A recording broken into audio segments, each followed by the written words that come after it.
Alors, l'école est un lieu de vie, donc si c'est un lieu de vie, on pourrait se dire que c'est un lieu propice pour pouvoir parler des événements de vie difficiles. On l'a vu récemment avec la pandémie, on l'avait vu avec les attentats au niveau européen aussi, avec des grandes catastrophes.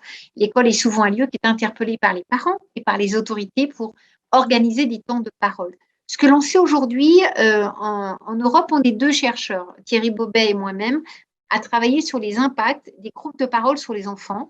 À ma connaissance, il n'y a pas d'autres collègues au niveau européen qui travaillent sur ce sujet-là. Je dis au niveau européen, c'est une culture à peu près commune.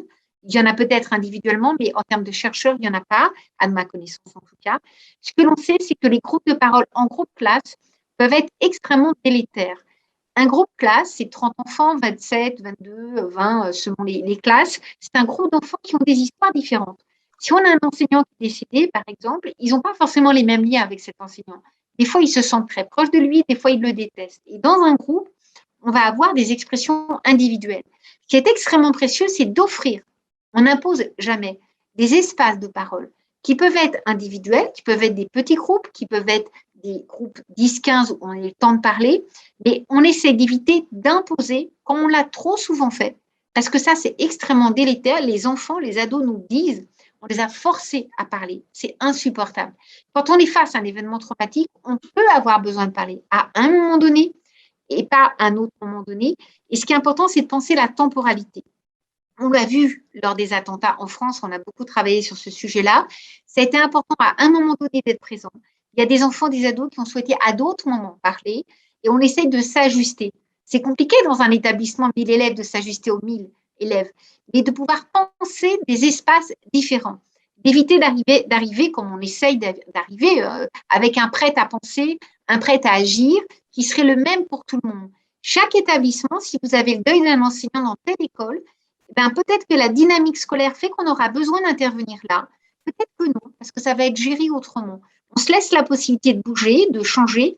Et en tout cas, pour les enfants, ce que l'on sait, c'est que c'est nettement plus préférable de faire des petits groupes ou de l'individuel que des grands groupes où ils vont entendre ce que les autres disent, avec lesquels ils ne sont pas forcément d'accord, et ça les contamine plus qu'autre chose. Un autre point très ergonomique, très rapide.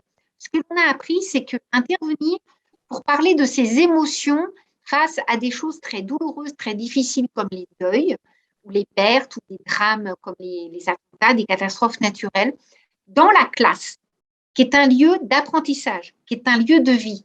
En formatage de rang de classe, comme on est souvent dans les classes, c'est assez rare qu'on soit en cercle, mais en rang. Ça renvoie à quelque chose d'intrusion dans un espace psychique intime qui est celui de la scolarisation. Et c'est extrêmement mal vécu par les enfants.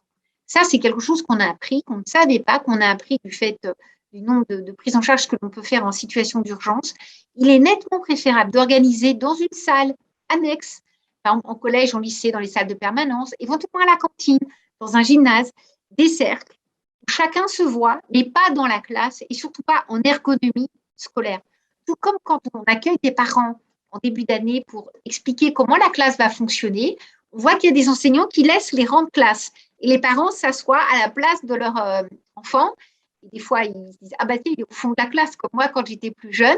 Inévitablement, on leur renvoie quoi? On les infantilise, ils sont mis en place d'élèves, pas en place de parents. Alors que si on fait ça dans une salle, déjà c'est différent que la salle de classe. Et si on fait ça de façon circulaire, la communication parle différemment. Donc l'école est un lieu précieux pour intervenir, mais attention, on sait aujourd'hui qu'il y a beaucoup d'interventions qui font des dégâts assez considérables. Il vaut mieux ne pas intervenir que se précipiter à intervenir. Les groupes de parole, les cellules psy qui sont mises en place à tout va, en France en tout cas, on en a vu les dégâts considérables. On est actuellement plus en rétro-pédalage, si je peux utiliser cette expression, d'intervenir avec plus de précaution, de penser la temporalité, d'offrir des espaces de parole aux enfants qui le veulent. Si on voit qu'une classe est particulièrement impactée, on propose, on n'impose jamais. C'est extrêmement violent que d'imposer à des jeunes l'obligation de parler de leur souffrance psychique.